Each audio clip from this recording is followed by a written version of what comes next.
Subscribe now and press the bell icon. Never miss an update. Hello साथीहरु, finally Oppo ले नेपालमा lunch गरेको छ आफ्नो ओप्पो सिरिजको न्यू ब्रान्ड फोन जो कि ओप्पो A12। हालै ओप्पो ले नेपालमा लन्च गरेको फोन हो साथीहरु। हामी आज यो फोनको अनबक्सिङ गर्न गइरहेका छौं। यदि यो भिडियोबाट साथीहरु मैले हजुरहरुको साथ सपोर्ट पाएमा यो भिडियो पनि मैले गिभ अवे मा राख्ने छु साथीहरु।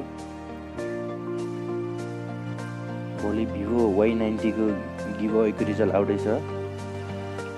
धैर्य भएर बस्दिनु होला। नमस्कार साथीहरु, म युवराज। हजुरहरु हेर्दै हुनुहुन्छ न्यू प्रोडक्सन। हाम्रो भिडियोलाई लाइक गर्नुको साथमा सब्स्क्राइब गर्नु पनि नभुल्नु होला। भिडियो नगरी अनबक्सिङ गरिहालौं।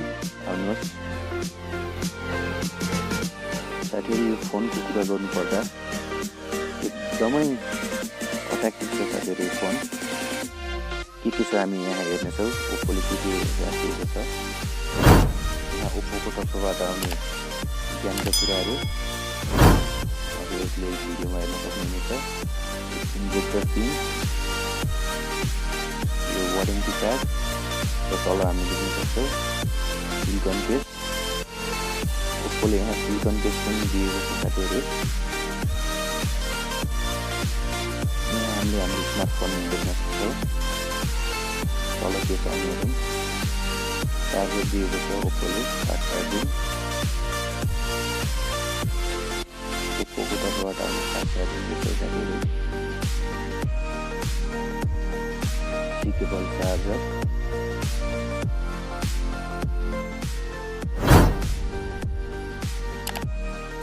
हामी हाम्रो स्मार्टफोनमा गरिहाल्यौं।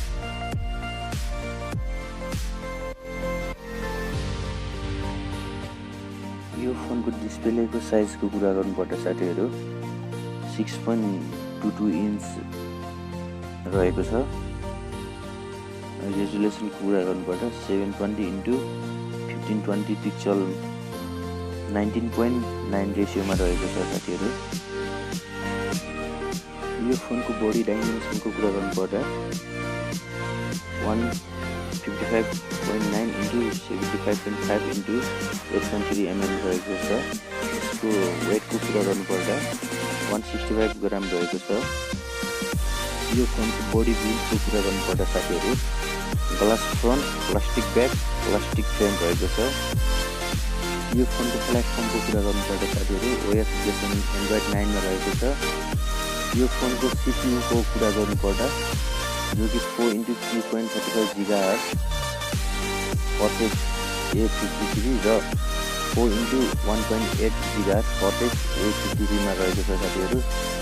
र GPU को कुरा गर्नुपर्दा Power VR GE8320 मा रहेको छ। यो फोनको मेमोरीको कुरा गर्नुपर्दा साथीहरु यो फोन चाहिँ दुई फरक भेरिएन्टको साथमा आउने गर्दछ। 32GB Rome plus 3GB RAM र अर्को चाहिँ 64GB रोम र 4GB र्यामको साथमा आउने गर्दछ। अनि यो फोनको क्यामेराको कुरा गर्नुपर्दा साथीहरु यसमा डुअल क्यामेरा लगाइएको छ। जुन मेन क्यामेरा चाहिँ 13 MP को रहेको छ भने सेकेन्डरी क्यामेरा 2 MP को रहेको छ। सेल्फी क्यामेराको कुरा गर्नुपर्दा सिंगल क्यामेरा रहेको छ जो कि 5 MP को रहेको छ। यो फोनको फिचरको कुरा गर्ने हो भने सेन्सर, फिंगरप्रिन्ट सेन्सर लगाइएको छ। एक्सिलेटर मिटर, जाइरो लगाइएको छ। यो फोनको क्यामेराको कुरा गर्नुपर्दा साथीहरु क्लियर नै छ। त्यस्तो डिफेक्ट मैले पाएन। यो फोनको ब्याट्रीको कुरा गर्नुपर्दा 4230 mAh को ब्याट्री लगाइएको छ। यो फोनको कलरको कुरा गर्नुपर्दा साथीहरु यो दुई फरक कलरमा आउने गर्दछ जो कि ब्लू एन्ड ब्ल्याक। यो फोनको फिंगरप्रिन्टको कुरा गर्नुपर्दा म हजुरहरुलाई चेक गरेर देखाउने छु। आउनुहोस् म चेक गर्दैछु फिंगरप्रिन्ट। यो फोनको फिंगरप्रिन्ट डिलिट छ या छैन म हजुरहरुको सामु जस्ताको जस्तै देखाउने छु।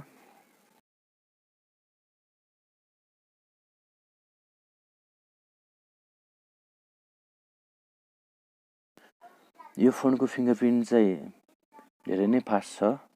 मैले त्यस्तो डिले पाएन साथीहरू। यदि हजुरहरूले हाम्रो च्यानल हेरिराख्नु भएको छ भने प्लिज हाम्रो च्यानल सब्सक्राइब गरिदिनु होला, सक्दो सेयर गरिदिनु होला। यदि हजुरहरू हाम्रो च्यानलमा नयाँ हुनुहुन्छ भने please guys subscribe our channel.